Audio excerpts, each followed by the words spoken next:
Okay, this video is just going to be me doing 3 examples, one from 7.7, one from 7.8, and one from 7.10. These are just to listen and watch as someone else does another problem, just so that you guys can see this stuff. So 7.7, we're dealing with multiplication and division of rational functions. So the first thing you want to do when you are greeted with either a division sign or a multiplication sign is we want to go ahead and factor everything we have here. And since we have a division sign, we're going to flip this fraction. Okay, so I'm going to do a lot of things at once here. Instead of calling this x minus y squared, I'm going to write this out. So this is x minus y times x minus y. Okay, on this one, I can pull out a y. So I will pull out a y, which will leave me with y plus x. We're doing division, so I'm going to flip this. At the same time, I'm also going to factor. This leaves me with pulling out an x. That'll leave me with x plus y.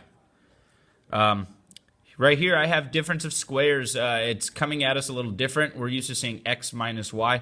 This is just to screw you guys up a little bit. It's y minus x. So I'm going to rewrite this as y plus x times y minus x. From here, I can start my factoring, or sorry, my canceling. So I have an x plus y on the bottom here and an x plus y up on top. I also have this x minus y and this x minus y. If I finick with these a little bit, I'll be able to manipulate it to turn it into an x minus y. Okay, we've canceled everything we can cancel from here. So what we want to do is we want to see, can we manipulate one of these into an x minus y. Never try and do this with a positive factor, one that's doing addition. Always mess around with the one that's doing subtraction. The other mistake I was seeing is you guys were pulling -1 out of the entire bottom and changing both factors. We like this one, x plus y. We want to leave it alone. So when you pull out a -1, you're only messing around with one factor. So we'll pull out a -1. This becomes negative y plus x. Since addition is commutative, we can rewrite this as -1 times x minus y. Okay, now that we have -1 times x minus y, we can cancel out one of these. Okay, and now let's clean up the entire problem. Up top, I'm still looking at an x minus y times x over here. And on the bottom, I have a y. And on the denominator over here, I have a y plus x. Now the question is, do we have anything more that we can cancel?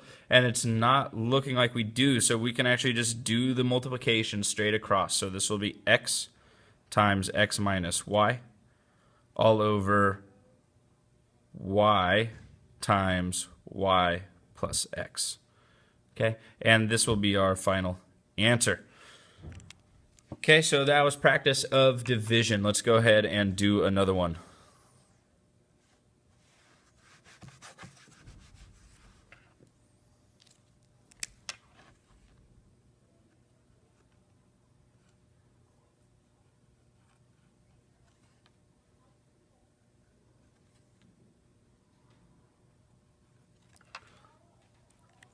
Okay, this time we have a subtraction. When we are greeted with either a plus or a minus, we need to remember that we have to have common denominators. So what we're going to do, or what I'm going to do, is the first thing is I'm going to write this out, because I don't like looking at it as x plus y squared. I want to look at it as 4x over x plus y times x plus y minus 4 times x plus y.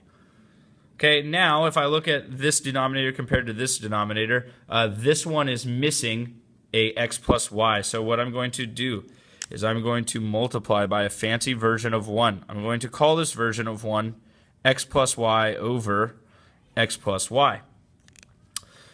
During these types of problems, we are going to multiply the top. Multiply the top. You do not want to put this together and then start canceling things out. We have to cancel at the end. Cancel at end. That's the difference between multiplication and division compared to this addition and subtraction. So we're going to do this multiplication. This will give us 4x over x plus y times x plus y minus, this became 4x plus 4y over x plus y times x plus y. Okay, now that we have common denominators, we can make the subtraction. When we make this subtraction, we have to be very clear, and this is why I use different colors. We have to make sure that we put in 4x, and this minus sign is subtracting the entire thing. Okay, and we big parentheses. So this is 4x plus 4y. Again, the different colors and the big parentheses lets me know that I have to distribute this negative to both pieces. This is all over x plus y times x plus y. Okay, so this becomes 4x minus 4x and then negative 4y. So our final answer is negative 4y over x plus y times x plus y. And this will be our final answer. Okay, one more for this video. Okay, one last practice. This is from 710. This is solving for x. The first thing you want to do for these types of problems is we want to go through and identify what are the special x's, or what will make the 0 become bottom. Oh, sorry, the bottom becomes 0. My apologies. Looks like negative 2 will make this denominator go to 0, so we don't want that. And it looks like positive 5 will make this denominator go to 0, so we do not want that. So our special x's are negative 2 and 5.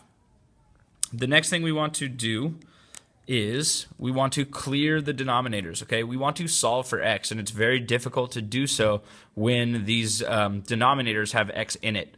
The easiest way to do it is the method in which I'm going to show you guys. Because what it does is it clears out everything from the denominator.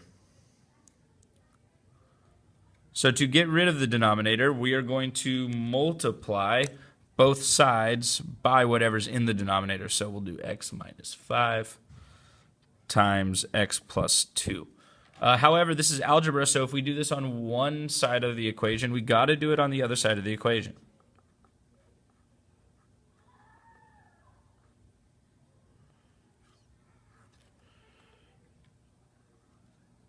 Okay, cool. So now that we have that, the really interesting stuff is actually going to happen on the left side of the equation here. On the right side, we've set it up so that these will just cancel out with each other, and that's what we wanted. We wanted to get rid of the denominator.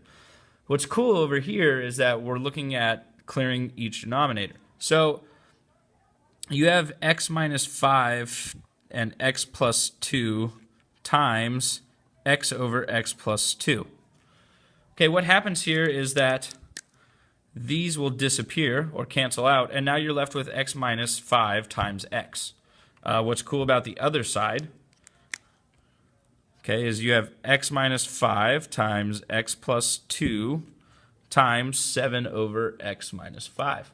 So what's going to happen here is the x minus 5s will go ahead and cancel out, and we're left with x plus 2 times 7. Okay, so that's why we're doing this, is to get rid of these denominators so we can look at x a little easier. I'm going to go ahead, so this was the behind the scenes work that's going on. I'm going to go ahead and write how it's going to look in the flow of the problems. Don't ever be afraid to do behind the scenes work. There's no shame in that whatsoever. You'll see times where I become silent during videos, and it's usually because I'm doing behind the scenes on my own over on the right where you guys can't see it in the video. And sometimes you guys do get to see my behind the scenes work. So it's totally up to you, whatever you feel comfortable doing. So here we're left with the x plus 2s are going to go away, so I'm going to have x minus 5 times x. So that would become x squared minus 5x. On the other piece here, the x minus 5s will disappear, and I'm going to have 7 times x plus 2. I'm going to put parentheses here so that we have addition, but when we have subtraction, we got to remember it's this minus the entire thing. So again, keep these parentheses here to let you know what's going on. This will give me 7x plus 14, and this all equals 14. This is a much easier thing to look at than having stuff all in the denominator. So let's go ahead and do this addition. We have x squared plus 7x, which is going to give us, x squared by itself, x squared. Then we have negative 5x plus 7x is just 2x. And then plus 14. However, we have a 14 on the other side. I'll just write it out anyways. Okay, if we subtract 14s from both sides, we get x squared plus 2x equals 0. Now that this equals 0, we can solve for it. If it equals some other constant, we cannot solve. But since it equals 0, we can. So what we'll do is, what can we pull out of this? Or can we factor this? We probably could, but we don't have any really tricks for this except to pull out an x. So pull out an x, and you're left with x plus 2 equals 0. This gives us two equations. We have x plus 2 equals 0, and we have x equals 0. Okay, so our two answers are x equals 0 or x equals negative 2. Okay, we're almost done.